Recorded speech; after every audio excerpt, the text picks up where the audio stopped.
ಈ ದಿನ ನಾವು ಇಲ್ಲಿ ಸೇರಿರ್ತಕ್ಕಂಥ ವಿಚಾರ ಏನಂದ್ರೆ 2024-25ನೇ ಸಾಲಿನಲ್ಲಿ ನಮ್ಮ ಶಾಲೆಯಲ್ಲಿ 7ನೇ ತರಗತಿಯನ್ನ ಓದಿ 8ನೇ ತರಗತಿಗೆ ಉತ್ತೀರ್ಣರಾಗಿರ್ತಕ್ಕಂಥ ಎಲ್ಲ ವಿದ್ಯಾರ್ಥಿಗಳು ನಮ್ಮ ಶಾಲೆಗೆ ಅಗತ್ಯವಿರುವ ಕ್ರೀಡೋಪಕರಣಗಳನ್ನ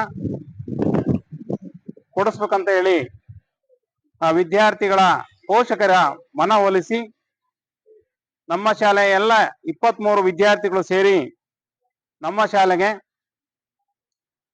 ಡ್ರಮ್ ಸೆಟ್ಗಳನ್ನ ಈ ದಿನ ಕೊಡಿಸಿದ್ದಾರೆ. ನಮ್ಮ ಶಾಲೆನಲ್ಲಿ ಇಷ್ಟು ದೊಡ್ಡ ಶಾಲೆ ಆದ್ರೂ ಸಹ ಡ್ರಮ್ ಸೆಟ್ ಇರಲಿಲ್ಲ.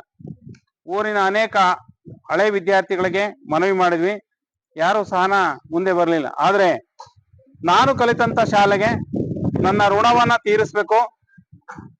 ಕಳೆದ ಸಾಲಿನಲ್ಲಿ ಇದ್ದಂತ ವಿದ್ಯಾರ್ಥಿಗಳು ಹೋಬಳಿ ಮಟ್ಟ, ತಾಲೂಕು ಮಟ್ಟ, ಜಿಲ್ಲಾ ಮಟ್ಟದಲ್ಲಿ ನಮ್ಮ ಶಾಲೆಯನ್ನ ಚಾಂಪಿಯನ್ ಆಗಿ ರೂಢಿಸೋದಕ್ಕೆ ಮುಖ್ಯ ಕಾರಣೀಕರ್ತರಾಗಿದ್ದಾರೆ. ಅವರೆಲ್ಲರಿಗೂ ಸಹ ನೀವು ಜೋರಾದ ಚಪ್ಪಾಳೆಯನ್ನ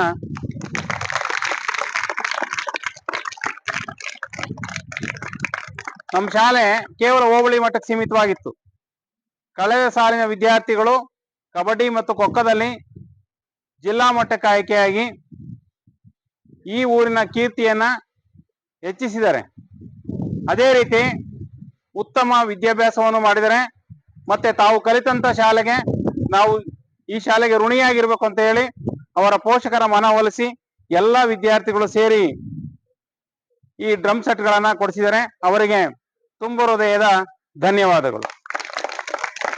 ಕೀರ್ತಿಯನ್ನ ತಂದುಕೊಟ್ಟಿದ್ದೀರಾ. ಅದೇ ರೀತಿ 8ನೇ ತರಗತಿಗೆ ಓದಿರ್ತಕ್ಕಂಥ ಎಲ್ಲ ವಿದ್ಯಾರ್ಥಿಗಳು ಈಗ ಮಣ್ಣಮ್ಮ ಪ್ರೌಢಶಾಲೆಗೆ ಸೇರಿದಿರ. ಆ ಶಾಲೆಯಲ್ಲಿ ಈ ವರ್ಷ ನಿಮಗೆ NNMS ಪರೀಕ್ಷೆ ಮತ್ತು NTS ಪರೀಕ್ಷೆ ಬರುತ್ತೆ. ಆ ಪರೀಕ್ಷೆಯಲ್ಲಿ ಅತ್ಯುನ್ನತ ಅಂಕಗಳನ್ನ ಕಳೆದ ಸಾಲಿನಲ್ಲಿ ನಮ್ಮ ಶಾಲೆಯ ವಿದ್ಯಾರ್ಥಿನಿ ಕುಮಾರಿ ಲೇಖನ BM ಅತಿ ಹೆಚ್ಚು ಅಂಕಗಳನ್ನ ಗಳಿಸುವ ಮೂಲಕ NNMS ಪಾಸ್ ಮಾಡಿದ್ದಾಳೆ.